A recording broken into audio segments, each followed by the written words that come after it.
క్రీస్తునందున్న పరిశుద్ధులందరికీ ప్రభువైన క్రీస్తు నామంలో శుభాభివందనాలు. దేవుని ప్రేమ ఆధ్యాత్మిక కార్యక్రమానికి స్వాగతం. జూన్ 12 కొరకు సిహెచ్ స్పర్జన్ గారు వ్రాసిన ధ్యానం చదువుతున్నాను, వినండి. ఇశ్రాయేలు నిర్భయముగా నివసించును, యాకోబు ఊట ప్రత్యేకించబడును. అతడు ధాన్య ద్రాక్షారసముల గల దేశములో ఉండును. అతనిపై ఆకాశము మంచును కురిపించును. ద్వితీయోపదేశకాండం 33వ అధ్యాయం 28వ వచనం. మనం ఎంత ఒంటరిగా నివసిస్తామో అంత క్షేమంగా ఉంటాం. తన ప్రజలు పాపాత్ముల నుండి వేరుగా ఉండాలని దేవుడు కోరుకుంటాడు.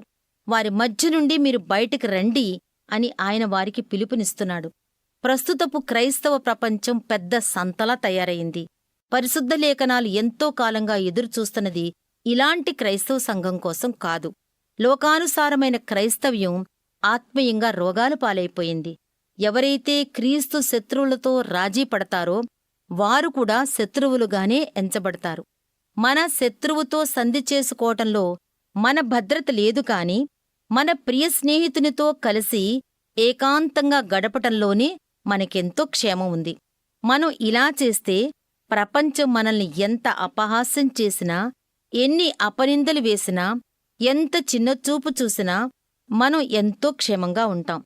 ఈ లోకపు అవిశ్వాసం, గర్వం, వ్యర్థత, అసహ్యత మొదలైన వాటి భయంకరమైన ప్రభావం మనమీద పడకుండా ప్రభువు మనలను భద్రపరుస్తాడు.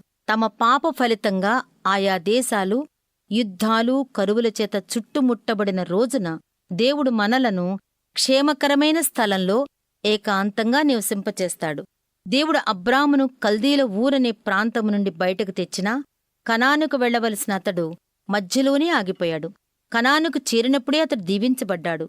కనానులో శత్రువుల మధ్యలో అతడు ఒంటరిగా ఉన్నా ఎంతో క్షేమంగా జీవించాడు. సొదొములో ఉన్న లోతుకు చుట్టూ స్నేహితులున్నా భద్రత అనేదే లేకుండా పోయింది. మన దేవునితో గడిపే ఏకాంతంలోనే మనం క్షేమంగా ఉంటాం.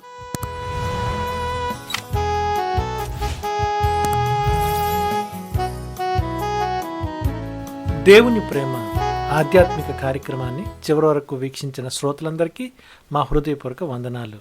తిరిగి మరలా రేపటి ఉదయకాల సమయంలో కలుసుకుందాం. అంతవరకు సెలవు. May God bless you. దేవుడు మిమ్మల్ని అందరినీ దీవించును గాక. ఆమెన్.